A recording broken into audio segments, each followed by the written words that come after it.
They called his fabric-covered plane a suicide mission, but the Germans stopped laughing when a high school history teacher began raining bazooka fire from the clouds. At 0615 on September 20th, 1944, Major Charles Carpenter stood on a muddy airstrip near Ericourt, France, watching the morning fog roll across the fields. He was 32 years old and had already flown 47 combat sorties, but this flight was different. Bolted to the wing struts of his Piper L4 Grasshopper were 6 M9 bazooka launchers. Just 2 days earlier, the German 5th Panzer Army had launched a massive counteroffensive, committing 262 tanks and assault guns against the American 4th Armored Division. Before the war, Carpenter had been a high school history teacher in Moline, Illinois, where he taught teenagers about the great battles of the past. Now, he was flying a fabric-covered observation plane powered by a mere 65-horsepower engine over a real battlefield where men were dying inside steel coffins. The L4 Grasshopper was never designed for combat. It weighed only 765 pounds empty and had a maximum payload of 232 pounds, which assumed a pilot was flying without a radio. By mounting 6 launchers and 18 M6A3 heat rockets, Carpenter had overloaded his aircraft by nearly 90 pounds. While every other L4 pilot in France was flying standard reconnaissance missions to spot enemy positions and stay safe at high altitudes, Carpenter was looking for a fight. He had spent 3 months watching American tank crews get decimated while he circled helplessly overhead with nothing but binoculars. The 4th Armored Division had lost 48 Shermans in just 2 days at Ericourt. German Panther tanks could penetrate Sherman armor from 1,200 yards away, while the American 75mm guns needed to be within 300 yards to even stand a chance at a kill shot.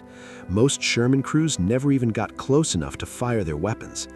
On the morning of September 18th, the Germans used heavy fog as cover to advance.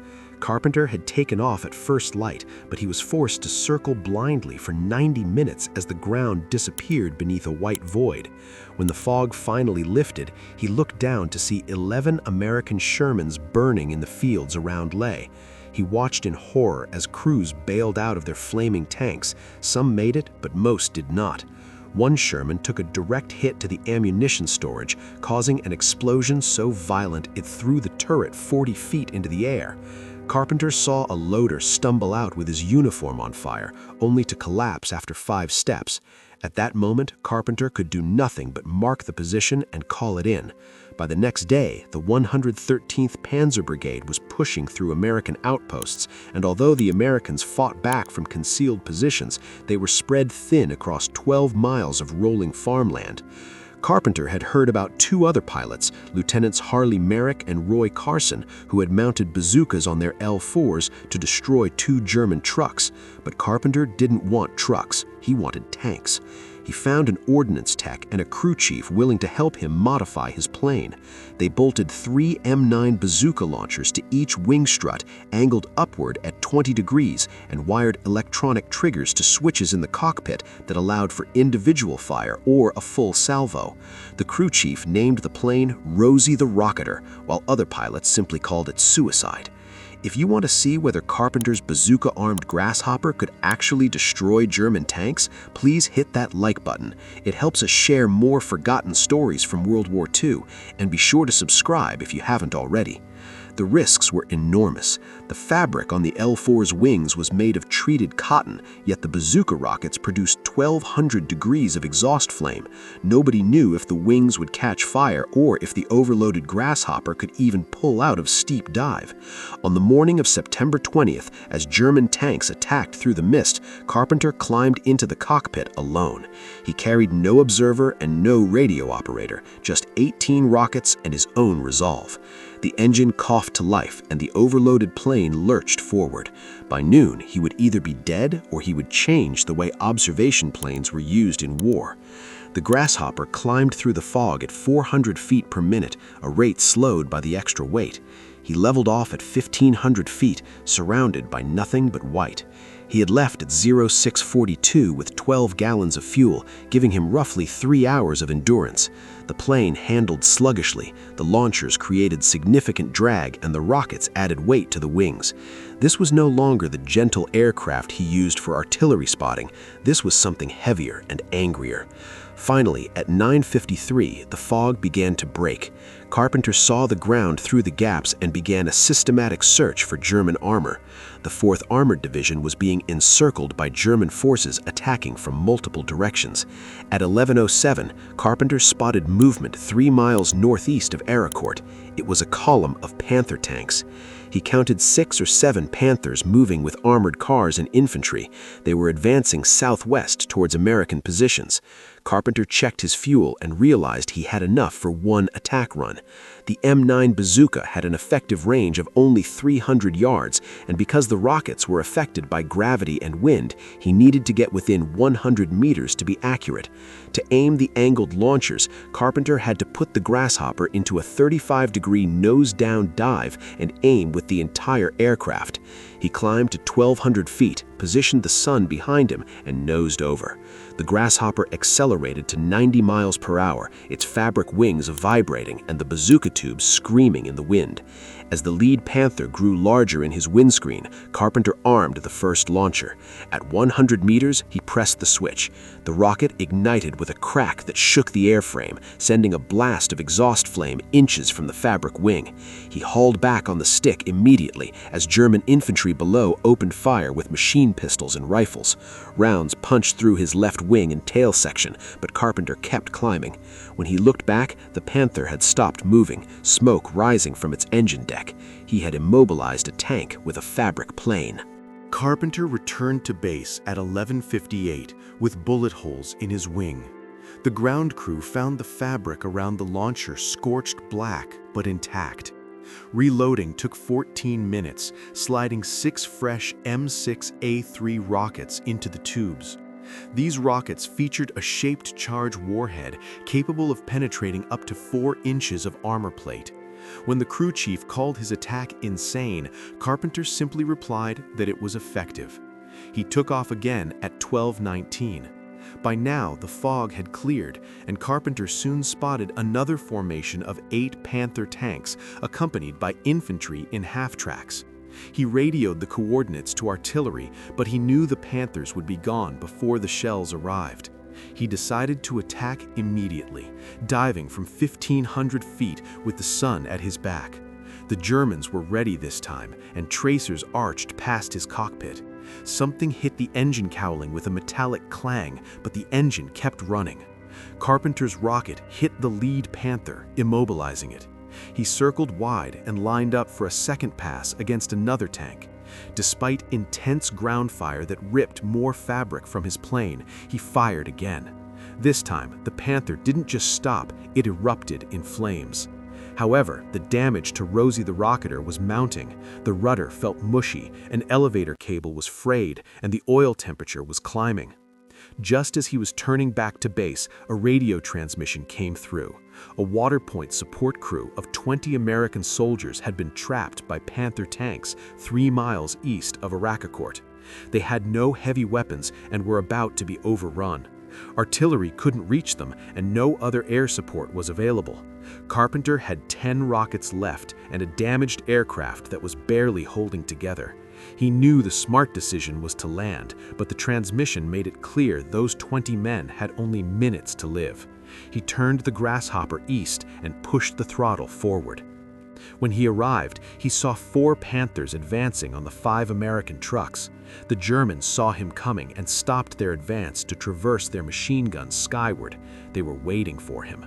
Carpenter armed all remaining launchers. He began a series of unstable dives, fighting the frayed controls as the airframe vibrated violently. In his first pass, he fired 2 rockets that landed near the lead Panther, throwing up debris but not stopping the tank. As he pulled up, his elevator control cable partially separated, making the plane's response dangerously slow. He was trapped in a low-altitude zone where rifle fire was coming from every direction. His engine was now running rough, the oil temperature gauge was in the red, and he was low on fuel. He had 30 seconds to solve the problem. The Germans were expecting another high dive, so Carpenter dropped to just 200 feet, using a tree line for concealment. With his engine on the verge of seizing, he popped up to 300 feet and nosed over into a steep 40-degree dive. He fired 2 rockets simultaneously at a range of 130 meters. The recoil nearly stalled the plane, but both rockets hit the Panther, destroying it instantly. Without climbing, he turned for the second Panther. He fired 2 more rockets. One missed, but the second hit the turret side, causing the ammunition to cook off. 2 Panthers were destroyed, but 2 remained. Carpenter's engine was grinding and shaking, and oil smoke was pouring from the cowling. He made a third run, firing 1 rocket that hit a Panther's track, immobilizing it. Now only 1 Panther remained, and it was only 350 yards from the Americans. It was preparing to fire a high explosive round that would kill everyone near the trucks. Suddenly, Carpenter's engine seized. For 2 seconds, there was complete silence as the propeller stopped. Then it caught again, clattering and dying, but providing just enough power for one last pass. He armed his final 3 rockets and approached from the east to target the thinner side armor. He fired them all at once. The unbalanced recoil nearly tore the right wing off, and the Grasshopper rolled violently, but the rockets converged on the target, causing the Panther to explode so violently that the entire vehicle lifted off the ground. The hull split open, and the turret was thrown clear. The 20 American soldiers were saved. Carpenter turned for home, but 2 miles from the airstrip, the engine seized for the final time. Rosie the Rocketer became a heavy, unpowered glider with torn fabric. He realized he couldn't reach the runway and aimed for a plowed field instead. The soft earth grabbed the wheels, and the plane flipped onto its back. Carpenter hung upside down, fuel dripping on his flight suit as the hot engine threatened to ignite the vapors. He kicked the jammed door until it broke free and crawled to safety just before the plane could burn. He had survived 47 sorties without a scratch, and he wasn't going to die now. That single day, he had stopped 4 Panther tanks and saved 20 lives at the cost of 1 L4 Grasshopper. The Battle of Arachakort would go on to be the largest tank engagement on the Western Front until the Battle of the Bulge, and Carpenter's daring attacks had disrupted German coordination when the Americans were most vulnerable. 3 days later, he was given a new plane and went right back to work. Between September and December 1944, he flew 63 more Bazooka missions. While official records credited him with 6 tank kills, witness accounts suggested the number was as high as 14. The Germans eventually ordered all ground units to engage any L4 on sight, calling him the Mad Major. Carpenter simply said madness was required when fighting tanks that could kill from a mile away. In 1945, Carpenter was diagnosed with Hodgkin's disease and given just 2 years to live. He had survived 110 combat sorties, only to be told he would be killed by cancer.